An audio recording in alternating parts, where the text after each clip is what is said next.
जय हिंद। कैसे हैं साथियों आप सभी लोग। उम्मीद करता हूं मेरे भाई आप सभी स्वस्थ होंगे और मस्त होंगे और बेहतरीन शानदार जबरदस्त जिंदाबाद तरीके से अपनी पढ़ाई कर रहे होंगे। तो मेरे भाभी होमगार्ड्स आप सभी का हार्दिक स्वागत है आपके अपने चहेते ऑनलाइन एजुकेशन प्लेटफॉर्म धर्मा इंस्टीट्यूशंस पर। तो चलिए फिर हमारे इस 100 प्रैक्टिस सेट की सीरीज में आज हमारा 5वां प्रैक्टिस सेट आ रहा है। मेरे भाई आज भी हम जैसे कि हमने बताया है ना कि भैया टॉपिक वाइज चल रहे हैं और टॉपिक वाइज के साथ साथ लेवल वाइज चल रहे हैं। धीरे धीरे चीज़ों को हम क्या कर रहे हैं, ऊपर बढ़ा रहे हैं। ठीक है, स्तर को बढ़ा रहे हैं। तो भैया आप सभी से एक ही गुजारिश है क्या है कि भैया लाइक कीजिए, शेयर कीजिए, कमेंट कीजिए। और भाई अब शुरू करते हैं बिना किसी देरी के। आपको पता है बहुत ज़्यादा टाइम मैं यहाँ पर आपका नहीं लेता हूँ, सीधे यहाँ पर मुद्दे की बात करते हैं हम लोग। ठीक है, और मुद्दा क्या है भैया, मुद्दा ये है कि इस प्रैक्टिस सेट में हमको प्यारे प्यारे शानदार क्वेश्चन कर रहे हैं, फटाफट सिलेक्शन लेना है। तो माँ भारती की संतानों जरा तैयार हो जाओ, आपके सामने सवाल आ चुका है। 20 सेकंड का टाइमर लग चुका है और सवाल क्या है, कोणार्क का सूर्य मंदिर किसने बनवाया था? Who build the sun temple of Konark? 4 option है हमारे सामने मेरे भैया और आपको बताना है कि कोणार्क के सूर्य मंदिर का निर्माण किसने करवाया था। क्या हुआ, गिर पड़े प्रश्न देखकर? भाई अब तो लेवल बढ़ेगा ना, क्योंकि अब 5वें प्रैक्टिस सेट की तरफ है हम लोग। ठीक है, एंशियंट हिस्ट्री में हम के लिए, ठीक है, प्राचीन भारत के इतिहास में हमारे लिए 10 प्रैक्टिस सेट करने हैं कम से कम, और 10 में से आज 5वीं की बारी है। तो भैया क्वेश्चन का लेवल बीच में तो आ चुका है ना, मॉडरेट लेवल में, अभी भी टफ नहीं आया है, मॉडरेट लेवल की बात कर रहे हैं। ठीक है, आज पूछा गया है कोणार्क का सूर्य मंदिर किसने बनवाया था? Who build the sun temple of Konark? तो किसकी बात करेंगे भैया, क्या चंदेलास की बात करेंगे? ठीक है, जब चंदेला की बात करते हैं तो ये भी चंदेला है भैया, बुंदेलखंड के चंदेलाओं की बात कर रहे हैं। ठीक है, बुंदेलखंड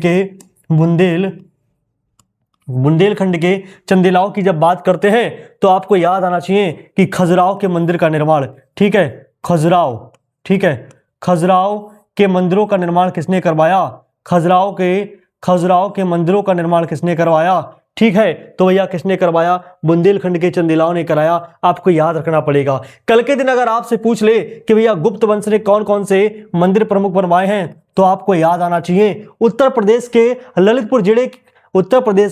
ललितपुर जिले में देवगढ़ पर जो स्थान पर जो मंदिर है ना, जिसका नाम है दशावतार मंदिर, वो किसने बनवाया? गुप्त वंश के नहीं बनवाया था। ठीक है, तो आपको याद आना चाहिए क्या, दशावतार मंदिर। ठीक है, दशावतार मंदिर किसने बनवाया? ठीक है, दशावतार मंदिर की अगर बात कर लें तो उसका निर्माण किसने करवाया? गुप्त साम्राज्य के राजाओं ने करवाया। ठीक है, आपको याद आना चाहिए कि अगर कल के दिन आपसे पूछ ले कि जो उत्तर प्रदेश के कानपुर में स्थित है ना भीतरगांव मंदिर, कौन सा मेरे भैया, कौन सा? भीतरगांव मंदिर, उसका निर्माण भी किसने करवाया? तो गुप्त साम्राज्य के राजाओं ने ही करवाया। ठीक है, तो आपको अगर पूछ ले कि भैया बुंदेलखंड के चंदेलाओं ने किसका निर्माण करवाया, तो खजुराहो के मंदिरों का निर्माण करवाया। आपसे ऐसे पूछेगा, कैसे पूछेगा कि भैया खजुराहो के मंदिरों का निर्माण किसने करवाया, तो आप बताएंगे कि बुंदेलखंड के चंदेलाओं ने इसका निर्माण करवाया। अगर आपसे पूछ ले कि उत्तर प्रदेश के ललितपुर जिले में स्थित जो भैया हमारा दशावतार मंदिर है उसका निर्माण किसने करवाया, तो गुप्त साम्राज्य के राजाओं ने करवाया। कल के दिन अगर आपसे पूछ ले कि भीतरगांव मंदिर का निर्माण किसने करवाया, तो आप ये भी बता देंगे कि भैया गुप्त साम्राज्य के राजाओं ने करवाया। लास्ट ऑप्शन और है हमारे पास, तिरुमलाई नायक। क्या है? तिरुमलाई नायक। जब इनकी बात करते हैं तो आपको याद आना चाहिए क्या, मीनाक्षी मंदिर। क्या याद आना चाहिए? मीनाक्षी मंदिर। ठीक है, क्या है? मीनाक्षी मंदिर। तो मीनाक्षी मंदिर का निर्माण किसने करवाया? तिरुमलाई नायक वंश के ये राजा हैं तिरुमलाई नायक, जिन्होंने मीनाक्षी मंदिर का निर्माण करवाया। बेसिकली मीनाक्षी मंदिर की जब बात करते हैं तो पांड्य वंश के राजाओं ने, कुलशेखर पांड्य, राजा का नाम क्या है? कुलशेखर पांड्य, उन्होंने भैया मीनाक्षी मंदिर की शुरुआत करवाई थी, लेकिन इसको पूरी तरीके से कंप्लीट करवाया नायक वंश के राजा तिरुमलाई नायक ने। 3 ऑप्शन थे, तीनों को पढ़ लिया। एक बार फिर से सुनो, बुंदेलखंड के चंदेलाओं ने खजुराहो के मंदिरों का निर्माण करवाया। गुप्त साम्राज्य के राजाओं के पास 2 मंदिर हमारे लिए पढ़ने को मिलते हैं, एक भीतरगांव मंदिर, एक दशावतार मंदिर। तब यूपी जीके की बात करेंगे तब मैं आपके लिए बताऊंगा, लेकिन मैंने तो बता ही दिया है कि दशावतार मंदिर कहाँ है, उत्तर प्रदेश के ललितपुर जिले में है। ठीक है, और भीतरगांव मंदिर यूपी के कानपुर की बात करेंगे। मीनाक्षी मंदिर की बात कर रहे हैं, तिरुमलाई नायक जी ने इसको कंप्लीट करवाया। लास्ट ऑप्शन हमारे सामने क्या बचता है? कोणार्क का सूर्य मंदिर। अब आप ही बता दो इसका आंसर क्या हो जाएगा? नरसिंह फर्स्ट। ठीक है, तो उन्होंने किसका निर्माण करवाया? कोणार्क के सूर्य मंदिर का निर्माण करवाया। भाई मजा आ रहा हो तो लाइक कीजिए, कमेंट कीजिए, शेयर कीजिए। आज आगे बढ़ते हैं। दूसरा सवाल आपके सामने आ चुका है मेरे भाभी होमगार्ड्स, आपके सामने दूसरा सवाल आ चुका है। मां भारती की संतानों, जरा बोर्ड पर फोकस करें और दूसरे प्रश्न का यहां पर आंसर दें, ठीक है। और दूसरा क्वेश्चन क्या है, 20 सेकंड का भैया आपके पास फिर से समय है।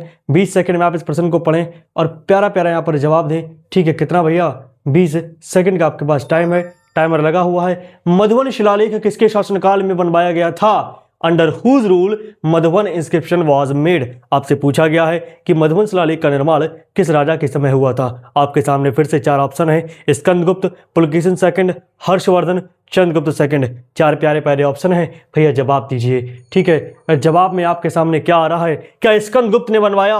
क्या पुलकेशिन सेकंड ने बनवाया? क्या हर्षवर्धन ने बनवाया? क्या चंद्रगुप्त सेकंड ने बनवाया? जब स्कंदगुप्त की बात करेंगे, जब राजा स्कंदगुप्त की बात करेंगे तो आपको एक बहुत अच्छा यहां पर अभिलेख याद रखना है, दैट इज भीतरी। क्या? भीतरी, भीतरी स्टोन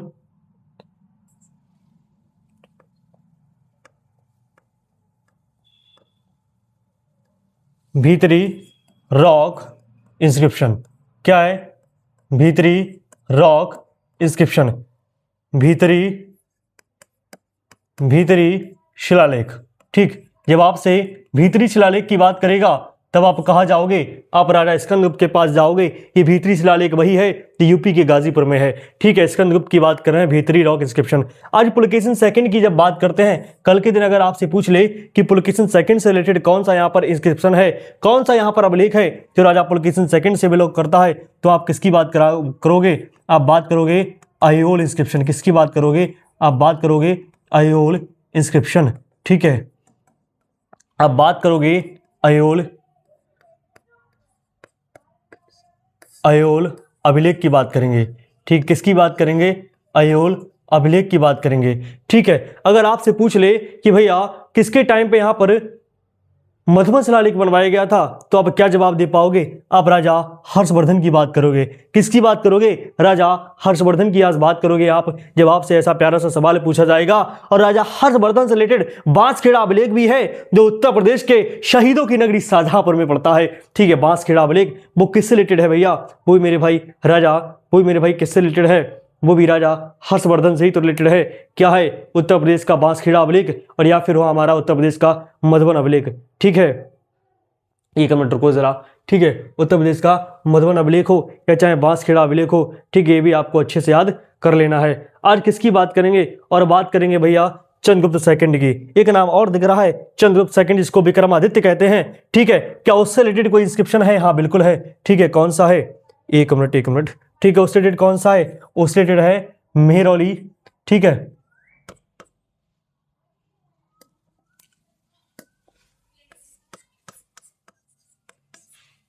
मेहरौली लौह स्तंभ अभिलेख, ठीक है। मेहरौली लौह स्तंभ अभिलेख, ये किससे रिलेटेड है? ये चंद्रगुप्त सेकंड से रिलेटेड है। मेहरौली आयरन प्लर इंस्क्रिप्शन, ठीक है, इन दिल्ली। तो आपको यह भी याद रखना है कि भैया मधुबन शिलालेख किसके शासनकाल में बनवाया गया था। तो आपने क्या पढ़ा? आपने पढ़ा हर्षवर्धन, वही हर्षवर्धन जिसने भैया बांसखेड़ा अभिलेख भी बनवाया। स्कंदगुप्त की बात कर ले तो भीतरी रॉक इंस्क्रिप्शन आपको याद रखना है। अगर बात करें पुलकेशिन सेकंड की तो आपको अयोल इंस्क्रिप्शन याद रखना है। अगर बात करें हर्षवर्धन की तो हमने अभी अभी पढ़ा। अगर बात करें चंद्रगुप्त सेकंड की तो मेहरौली लौह स्तंभ अभिलेख, आपको ये भी याद रखना है। तो मां भारती की संतानों, मेरे भाभी होमगार्ड्स, उम्मीद करता हूं चीजें आपको अच्छी लग रही होंगी, शानदार लग रही होंगी, जबरदस्त लग रही होंगी। तो आज आगे बढ़ते हैं और आगे आपके सामने एक नेक्स्ट क्वेश्चन यहाँ पर आ चुका है। प्यारे प्यारे सवाल सिलेक्टेड ला रहा हूं मेरे भाई। ये बहुत सारे प्रश्न हैं जो किसी ना किसी एग्जाम में पूछे भी गए होंगे, लेकिन मैंने यहाँ पर खुद फ्रेम किए हैं, खुद से आपके लिए मेहनत कर रहा हूं मेरे भाई, ठीक है। उसके बाद आपके सामने क्वेश्चन ला रहा हूं, जरा ध्यान दीजिए, कहीं पर भी कॉपी पेस्ट नहीं चल रहा है, खुद के फ्रेम करे हुए क्वेश्चन है आपके सामने। मुझे पूरा यहाँ पर जीके जीएस रख देना है इन क्वेश्चंस की हेल्प से, topic wise and level wise. भैया धीरे धीरे यहाँ पर रफ्तार पकड़ेंगे, ठीक है। हाँ, तैयारी की ना टूटे लड़ी, तैयारी कर ले घड़ी दो घड़ी। महाभारत में कितने पर्व हैं? ठीक है, हाउ मेनी पर्व्स आर देयर इन महाभारत, आपसे पूछा गया है कि भैया महाभारत में कितने पर्व हैं। कितने सेक्शन हैं, कितने पार्ट हैं, ठीक है। तो भैया 15 है, 16 है, 17 है, 18 है। कितने पर्व है महाभारत में, क्या 15 है, क्या 16 है, क्या 17 है, क्या 18 है, बात करते हैं, ठीक है। जब एपिक्स की बात आती है, यानी जब महाकाव्य की बात आती है, ठीक है, किसकी बात आती है, जब महाकाव्य की बात आती है, जब महाकाव्य की बात आती है, यानी if we talk about epics, जब हम एपिक्स की बात करते हैं तब हमारे सामने दो चीजें निकल कर आती हैं मेरे भैया। एक क्या, एक है रामायण, क्या है, एक है रामायण, और एक क्या है, एक है महाभारत, ठीक है। एक क्या है, एक है महाभारत। मेरे भाई ध्यान दो इधर, आज सब कुछ अच्छे से करा दे रहा हूं। एक क्या है, एक है रामायण, ठीक है, और एक क्या है, एक है मेरे साथी महाभारत, ठीक है। जब रामायण की बात करते हैं तो इसके रचयिता कौन है, इसके रचयिता हैं श्री महर्षि वाल्मीकि, ठीक है, श्री महर्षि वाल्मीकि जी, ठीक है। किसके रचयिता हैं मेरे भाई, रामायण के रचयिता हैं महर्षि वाल्मीकि, ठीक है। जब रामायण की बात करते हैं इसको आदि काव्य भी बोलते हैं, क्या बोलते हैं, आदि काव्य भी बोलते हैं, ठीक है। किसकी बात कर रहे हैं, रामायण की बात कर रहे हैं। रामायण की बात करें तो इसमें भैया 7 कांड हैं, ठीक है। बहुत प्रश्न पूछा जाता है रामायण में कितने कांड है, मेरे भाई 7 कांड है, भगवान राम और रावण की कहानी, ठीक है। महाभारत की बात कर लें, आज जब महाभारत की बात करते हैं मेरे भैया तो सबसे पहली कहानी जो आपके सामने आ जाती कि इसके रचयिता कौन है, श्री वेद व्यास जी, श्री वेद व्यास जी, ठीक है, श्री वेद व्यास जी, ठीक है। अच्छा, महर्षि कृष्ण द्वैपायन जी की बात कर रहे हैं जिनको हम वेद व्यास जी भी बोलते हैं, ठीक है। इनका असली नेम भी आपके लिए पता होना चाहिए, ठीक है। तो वेद व्यास जी बात कर रहे हैं तो वेद व्यास जी महाभारत के रचयिता हैं। अच्छा, महाभारत की बात कर लें तो इसको जय संहिता भी बोलते हैं, क्या बोलते हैं, जय संहिता भी बोलते हैं किसको, महाभारत को, ठीक है। इसके नाम के पीछे काफी इंटरेस्टिंग कहानी है, कई सारे नाम हैं, उनके लिए भी कभी ना कभी उसकी भी चर्चा करेंगे, आपके लेवल की वो चीज नहीं है। आज बात करें श्री वेद व्यास, आज बात करें जय संहिता जिसको बोलते हैं। आज अगर महाभारत की बात करें तो इसमें 18 पर्व हैं, कितने पर्व हैं, 18 पर्व हैं। यही तो हमसे पूछा गया था ना भैया कि महाभारत में कितने पर्व हैं, 18 पर्व हैं। सबसे अच्छा पॉइंट बता दूं क्या भाई, बता दूं, लाठी उठाओ, तैयार हो जाओ, बताते हैं, ठीक है। जब महाभारत की बात कर रहे हैं, जब पर्व की बात करी है तो कल के दिन अगर आपसे पूछ ले, कल के दिन अगर आपसे पूछ ले कि महाभारत के किस पर्व में श्रीमद् भागवत गीता का वर्णन है, कल के दिन अगर आपसे पूछ ले कि महाभारत के किस पर्व में श्रीमद् भागवत गीता का वर्णन है, तो आप बताओगे कि महाभारत के 18 पर्व में से छठे पर्व में, किसमें मेरे भैया, छठे पर्व में, छठे पर्व में श्रीमद् भागवत गीता का वर्णन है, जिसे नाम मिला है भीष्म पर्व। क्या नाम मिला है, जिसे नाम मिला है भीष्म पर्व, ठीक है। भीष्म पर्व में श्रीमद् भागवत गीता का वर्णन है। आपको बता दूं कि श्रीमद् भागवत गीता में किसकी बात कर रहे हैं, आज बात कर रहे हैं श्रीमद् भागवत गीता की, किसकी बात कर रहे हैं, श्रीमद्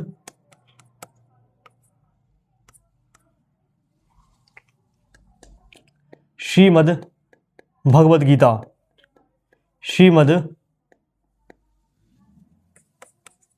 श्रीमद् भगवद गीता की बात कर रहे हैं आज, ठीक है। श्रीमद् भगवद गीता, इसको हटा देता हूं, ठीक है। श्रीमद् भगवद गीता की बात कर रहे हैं, और जब इसकी बात करते हैं तो भैया इसमें कितने श्लोक हैं, 700 श्लोक हैं। कितने श्लोक हैं, 700 श्लोक हैं। एक बार फिर से सुनो भैया, जब काव्य की बात करते हैं, महाकाव्य की बात करते हैं तो हमारे सामने दो चीजें हैं, रामायण और महाभारत। रामायण की बात करते हैं, महर्षि वाल्मीकि जी इसके रचयिता हैं, आदि काव्य भी इसको बोलते हैं, और इसमें भैया 7 कांड हैं।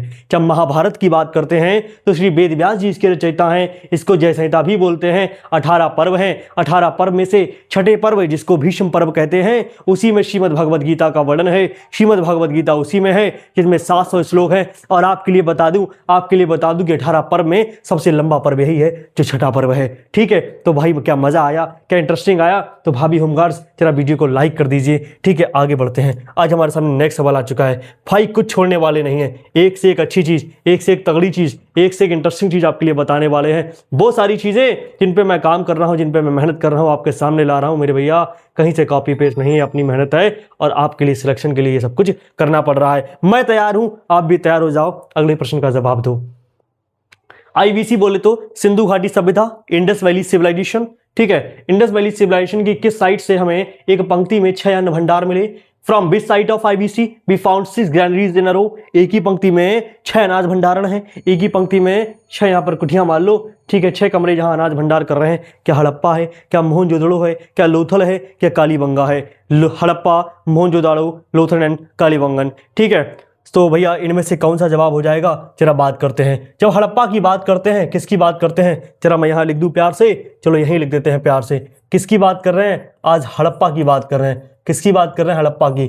तो भैया अगर कल के दिन आपसे पूछ ले कि कॉफिन, कॉफिन बरियल, ठीक है क्या मेरे भैया, कॉफिन बरियल बोले तो ताबूत, ठीक है, बोले तो ताबूत। ताबूत कहाँ मिला, हड़प्पा मिला। कल के दिन आपसे पूछ ले सिमेट्री, कल के दिन आपसे पूछ ले सिमेट्री बोले तो कब्रिस्तान, ठीक है, कब्रिस्तान कहां से प्राप्त हुआ, तो भैया हड़प्पा। तो कब्रिस्तान और सिमेट्री यानी कब्रिस्तान और ताबूत ये दोनों कहां से मिले, हड़प्पा से। और 6 अन्न भंडार एक ही रो में, ये भी हड़प्पा से मिले, ठीक है। अच्छा हड़प्पा की बात कर ली। आज जब मोहनजोदड़ो की बात करते हैं, ठीक है, मोहनजोदड़ो की बात करते हैं यानी मोहनजोदड़ो की बात करते हैं, तो भैया यहां आप क्या देखोगे, यहां आप देखोगे आपके लिए सबसे पहले महान स्नानागार मिलता है। क्या मिलता है, महान स्नानागार, ठीक है, महान स्नानागार मिलता है, जिसको ग्रेट बाथ भी बोलते हैं, जिसको ग्रेट बाथ बोलते हैं, ठीक है। ये कहाँ मिला, ये मोहनजोदड़ो में मिला। और भैया आपसे पूछ ले कल के दिन कांस्य की नृत्यांगना कहाँ मिली, ठीक है, कांस्य की नृत्यांगना, कांस्य की नृत्यांगना, ठीक है, कांस्य की नृत्यांगना बोले तो ब्रोंज डांसिंग गर्ल, ठीक है, ब्रोंज डांसिंग गर्ल कहाँ मिली, ब्रोंज डांसिंग गर्ल कहाँ मिली। तो भैया आप क्या बताओगे, आप मोहनजोदड़ो की तरफ तो जाओगे। कल के दिन जब लोथल की बात करेंगे, जब कल के दिन लोथल की बात करेंगे, तो आप क्या बताओगे कि भैया राइस हस्क की बात कर लें, राइस हस्क की बात कर लें यानी चावल के साक्ष्य की बात कर लें। सिंधु घाटी सभ्यता में चावल के साक्ष्य कहाँ मिले, सिंधु घाटी सभ्यता में चावल के साक्ष्य कहाँ मिले, तो आप लोथल की तरफ जाओगे। और कल के दिन अगर आपसे पूछ रहे कि जब कालीबंगा की बात करेंगे, जब कालीबंगा की बात करेंगे, वही कालीबंगा, वही कालीबंगन जिसको इंग्लिश में बोलते हैं, जो भैया काली चूड़ियों के लिए, ब्लैक बैंगल्स के लिए फेमस है, वहीं से ये नाम आया कालीबंगा। तो भैया उसकी जब बात करेंगे तो वहां भैया कैमल बोन्स मिली हैं। क्या मिली हैं, कैमल बोन्स मिली हैं, यानी ऊंट की हड्डियां, ऊंट की हड्डियां कहाँ मिली हैं, ऊंट की हड्डियां कहाँ मिली हैं। तो आप क्या बताओगे, आप कालीबंगा चले जाना, आप कालीबंगा चले जाना, ऊंट की हड्डियां देख कर आना, ठीक है। तो इस तरीके से जब प्यारे प्यारे यहाँ पर सवाल देखेंगे, प्यारे प्यारे यहाँ पर एक्सप्लेनेशन देखेंगे, तो भैया कैसे सिलेक्शन नहीं होगा, बिल्कुल होगा, ठीक है। मैं पूरी तरह आपके साथ हूं, बस थोड़ा साथ आपको भी निभाना है मेरे भाई। 20 सेकंड आपके सामने फिर से आ गए हैं। नेक्स्ट सवाल आ गया है, ठीक है, बोलते बोलते गला सूख जाता है। आप मेहनत को नहीं समझ रहे हो भैया, आप भी मेहनत करो, ठीक है। सिलेक्शन लेना है और सिलेक्शन लेने के बाद यहाँ मिलना है, बिल्कुल फ्री में ये सारी चीज़ें चल रही हैं। इनकी पीडीएफ के लिए आप जुड़ जाइए हमारे साथ। आपके सामने ये कॉन्टैक्ट नंबर आ रहा है, नंबर को नोटिया लीजिए 8864963391, ठीक है, कॉन्टैक्ट नंबर है। हमारे साथ जुड़ जाइए, इन पूरे प्रैक्टिस सेट की फ्री पीडीएफ लीजिए, ठीक है, आराम से इन क्वेश्चनों को सॉल्व कीजिए, याद कीजिए, नोट्स बनाने की जरूरत ही नहीं बाबू, इन्हीं से सिलेक्शन होगा भाई, होमगार्ड इसी सिलेक्शन होगा। निम्नलिखित में से कौन सा सबसे छोटा वेद है, आज पूछा गया है। Which among the following is the shortest Veda, पूछा गया है निम्नलिखित में से कौन सा सबसे छोटा वेद है। क्या ऋग्वेद है, क्या सामवेद है, क्या यजुर्वेद है, क्या अथर्ववेद है। अरे बाबू 1875 वाला, 1875 मंत्रों वाला, कहीं के 1810 भी मिलता है, 1875 मंत्रों वाला कहीं के 1810 भी मिलता है। वही वेद जिसे मेरे भैया संगीत का संग्रह कहते हैं, ठीक है, वही वेद भैया जिसे संगीत का संग्रह कहते हैं। और आज उसी वेद की बात कर रहे हैं जिसको प्यार से हम सामवेद कहते हैं, ये इसका जवाब हो जाएगा, ठीक है। तो आज किसकी बात कर रहे हैं, आज सामवेद की बात कर रहे हैं। आज किसकी बात कर रहे हैं, आज सामवेद की बात कर रहे हैं, ठीक है, सामवेद की बात कर रहे हैं। वही वेद जो ध्रुपद राग के लिए जाना जाता है, ठीक है। आज सामवेद की बात कर रहे हैं। किसकी बात कर रहे हैं बाबू, सामवेद की बात कर रहे हैं। तो सामवेद को भैया प्यार से संगीत का संग्रह भी बोलते हैं। किसका, संगीत का संग्रह, संगीत का संग्रह, ठीक है, संगीत का संग्रह बोलते हैं, ठीक है। ये सबसे छोटा वेद है, क्या है, ये सबसे छोटा वेद है। कौन सा, सामवेद सबसे छोटा वेद है, ठीक है। इससे रिलेटेड राग कौन सा है, ध्रुपद राग।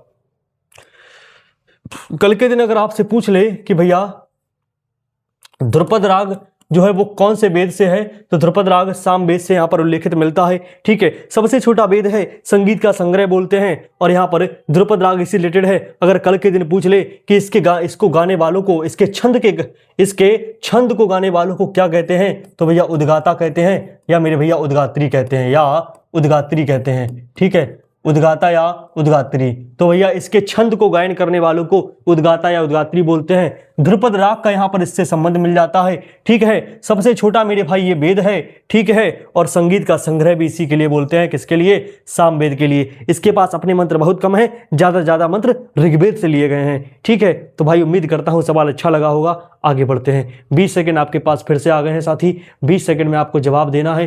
ठीक है, प्रश्न आप आराम से पढ़िए और इसका जवाब दीजिए। 20 सेकंड्स आपके पास हैं। 20 सेकंड्स में आपको अच्छे से इसका जवाब दे देना है और भैया सवाल आपका चालू हो जाता है। ठीक है, 20 सेकंड ही मिलेंगे, इसको मत देखना, यहाँ पर 1 मिनट 20 सेकंड चल रहा है। जैन धर्म के किस तीर्थंकर को जितेंद्रिय के नाम से भी जाना जाता है?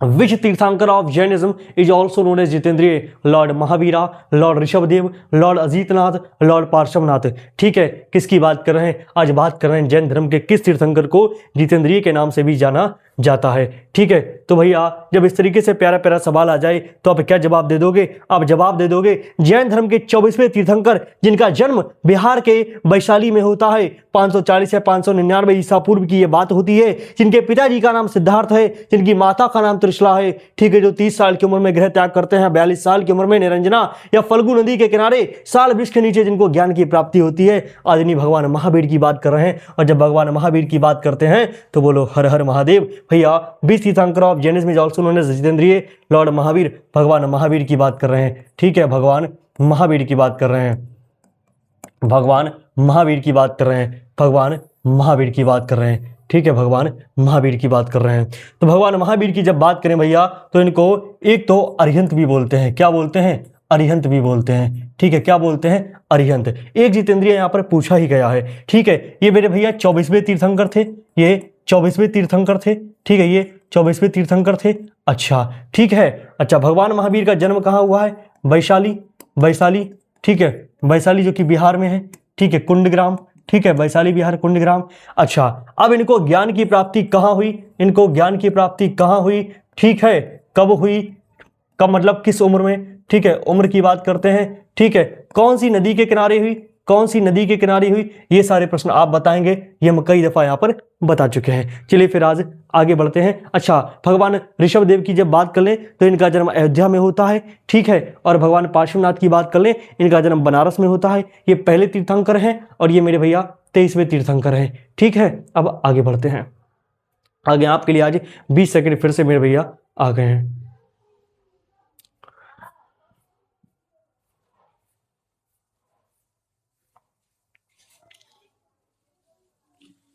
20 सेकंड का समय आपका चालू होता है। अब कौन सा प्रतीक भगवान बुद्ध के जन्म से संबंधित है? बताइए भैया। विच symbol related with the birth of Lord Buddha? बताइए बताइए।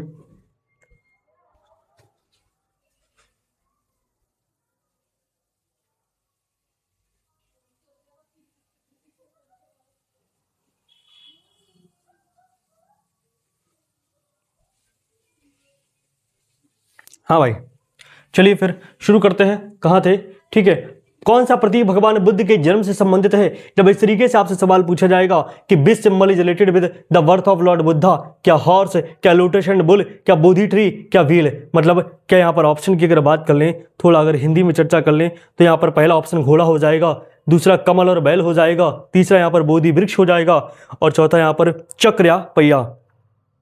4 ऑप्शन है मेरे भाई। पूछा गया है कि कौन सा प्रतीक भगवान बुद्ध के जन्म से संबंधित है। जब घोड़े की बात करेंगे तब हम किसकी बात करेंगे? हम बात करेंगे रिनंसिएशन की, हम बात करेंगे रिनंसिएशन की, यानी गृह त्याग की बात करेंगे, यानी गृह त्याग की बात करेंगे। ठीक है, जब भगवान बुद्ध ने गृह त्याग किया तो भैया उसका चिन्ह क्या है? उसका चिन्ह हॉर्स है, यानी घोड़ा है। ठीक है, लोटस एंड बुल ये किसका चिन्ह है? ये भैया भगवान बुद्ध के जन्म से संबंधित है। किससे मेरे भाई? जन्म से संबंधित है, यानी बर्थ से संबंधित है भगवान बुद्ध के कौन सा? Lotus and bull. और यही तो हमसे पूछा गया है, तो इसका जवाब हो जाएगा। जब बोधि ट्री की बात करेंगे तो भैया इनलाइटनमेंट की बात करेंगे। ठीक है,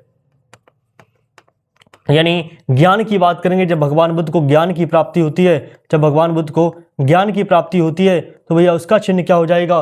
बोधि वृक्ष हो जाएगा। और जब पहिए की बात करेंगे यानी चक्र की बात करेंगे तो भैया भगवान बुद्ध जब भैया पहला उपदेश देते हैं, यानी फर्स्ट सरमन की बात कर रहे हैं, जो उन्होंने बनारस के सारनाथ में डियर पार्क में दिया था अपना प्रथम उपदेश। ठीक है, पहला उपदेश जो दिया था तो भैया उसका चिन्ह क्या हो जाएगा? उसका चिन्ह साथी चक्र हो जाएगा। ठीक है, आज आगे बढ़ते हैं और आगे भैया कौन सा सवाल आ चुका है? आगे मेरे भाई सवाल आ चुका है कि मगध के उत्तर में कौन सी नदी है। बहुत प्यारा सवाल यहाँ पर आ चुका है। माँ भारती की संतानों, मेरे भाभी होमगार्ड्स, भैया जरा ध्यान दो, इधर इधर ध्यान दो। 20 सेकंड आपके सामने चालू होते हैं कि मगध के उत्तर में कौन सी नदी है। Which river is to the north of Magadha. ये वही मगध है जो 16 महाजनपदों में से एक था। ठीक है, सबसे संपूर्ण परिपूर्ण यही था, सबसे शक्तिशाली यही था, इसलिए बाद में यही उभर कर एक महान साम्राज्य के रूप में आता है मगध। ठीक है, which river is to the north of Magadh आज हमसे ये पूछा गया है।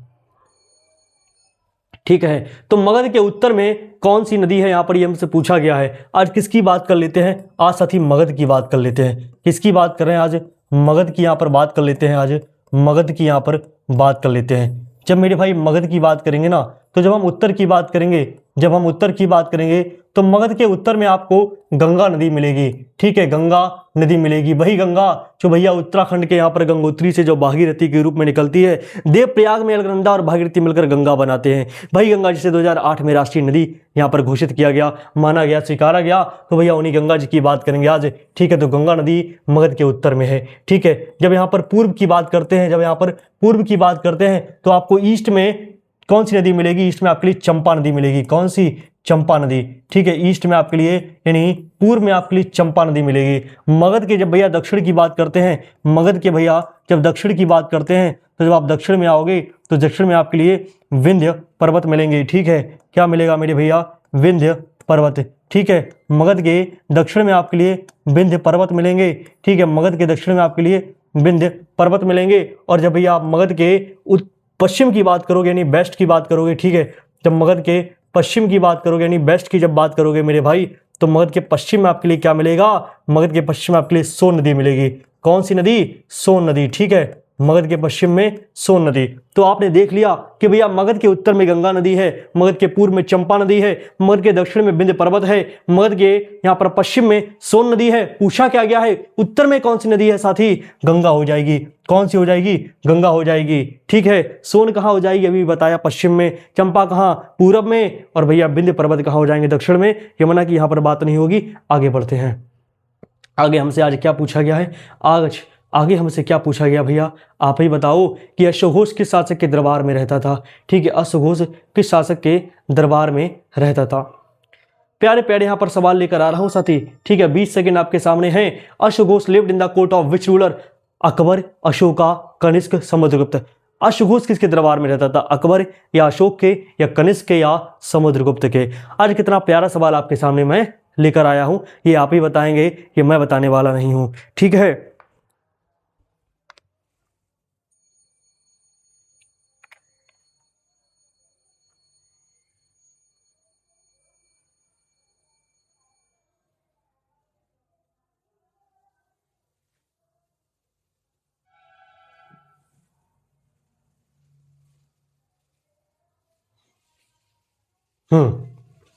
अश्वघोष किसके दरबार में रहता था, आज हमसे ये पूछा गया है। ठीक है, चलिए भाई शुरू करते हैं। क्या अश्वघोष lived in the court of which ruler, क्या अकबर के दरबार में, क्या अशोक के दरबार में, क्या कनिष्क के दरबार में, या समुद्रगुप्त के दरबार में, ये आप ही बताएंगे। ठीक है, आज राजा कनिष्क की बात कर लेते हैं थोड़ी देर। किसकी बात कर लेते हैं, राजा कनिष्क की बात कर लेते हैं। किसकी बात कर लेते हैं मेरे भाई, कनिष्क की बात कर लेते हैं, राजा कनिष्क।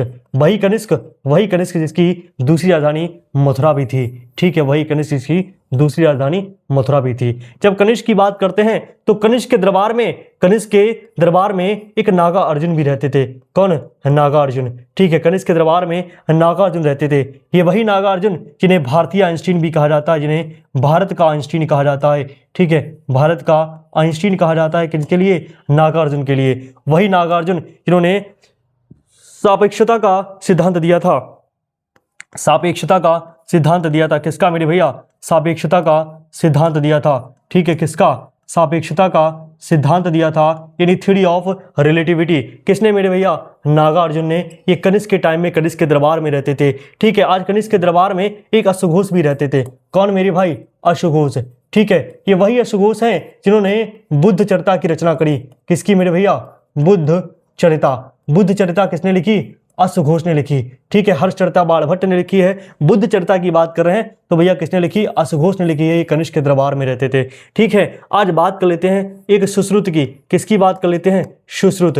ठीक है, सुश्रुत जिन्हें फादर ऑफ सर्जरी भी कहा जाता है। जिन्हें फादर ऑफ सर्जरी भी कहा जाता है। ठीक है, फादर ऑफ सर्जरी कहा जाता है, यानी फादर ऑफ सर्जरी यानी शल्य चिकित्सा का पितामह। ठीक है, फादर ऑफ सर्जरी कहा जाता है किसके लिए? शिशुत्व के लिए। कनिष्क के दरबार में रहते थे। और बात कर लेते हैं चरक की। किसकी बात कर लेते हैं? चरक की, जिन्होंने चरक संहिता लिखी है, जिन्होंने चरक संहिता लिखी है। और ये किसके दरबार में रहते थे? ये भी मेरे भैया कनिष्क के दरबार में रहते थे। ठीक है, हमसे पूछा क्या गया है अश्वघोष किसके दरबार में रहता था? तो भैया कनिष्क के दरबार में रहता था। आज आगे बढ़ते हैं।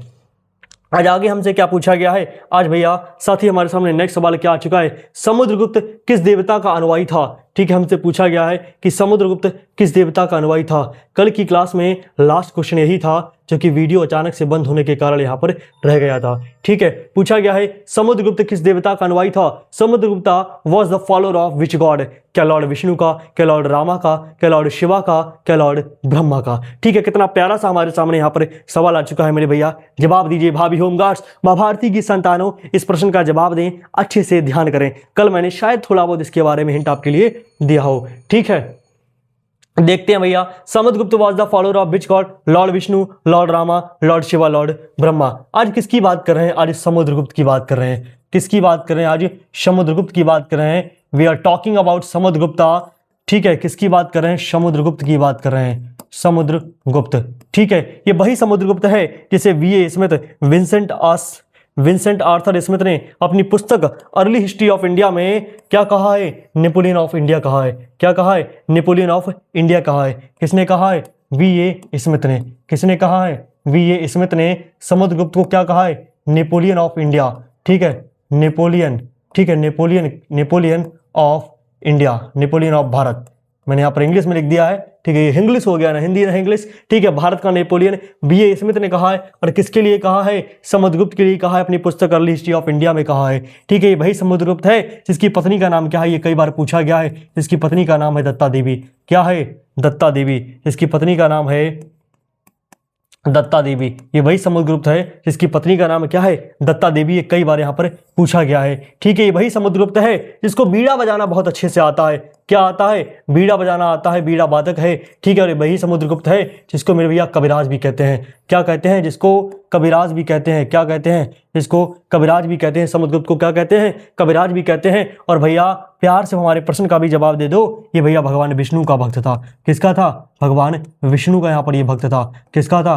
भगवान विष्णु का यहाँ पर ये भक्त था। तो भैया इसका हमारा प्यारा सा जवाब हो जाएगा Samudragupta was the follower of which God? Lord Vishnu. ठीक है, चलिए फिर आगे बढ़ते हैं। आज हमारे सामने आखिरी सवाल आ चुका है कि which ruler is also known as Vikramaditya? किस शासक को विक्रमादित्य के नाम से भी जाना जाता है? चंद्रगुप्त फर्स्ट है, चंद्रगुप्त सेकंड है, अशोका है, या भैया समुद्रगुप्त है? क्या 20 सेकंड इसके लिए भी दे दें? चलो भैया 20 सेकंड दे देते हैं, क्योंकि 20 सेकंड आपको देने से क्या होता है ना, हमारे गले को थोड़ी राहत मिलती है। ठीक है, और आप भैया आराम से प्रश्न को पढ़ सकते हैं।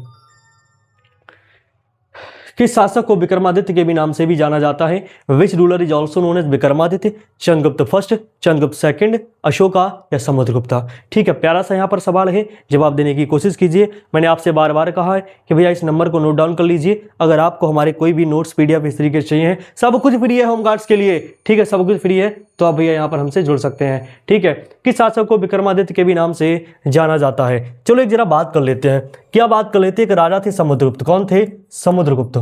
एक राजा थे समुद्रगुप्त। ठीक है, एक राजा थे समुद्रगुप्त। उनका उत्तराधिकारी होता है, उनका यहाँ पर उत्तराधिकारी होता है। ठीक है, उत्तराधिकारी होता है कौन? उनका उत्तराधिकारी होता है कौन?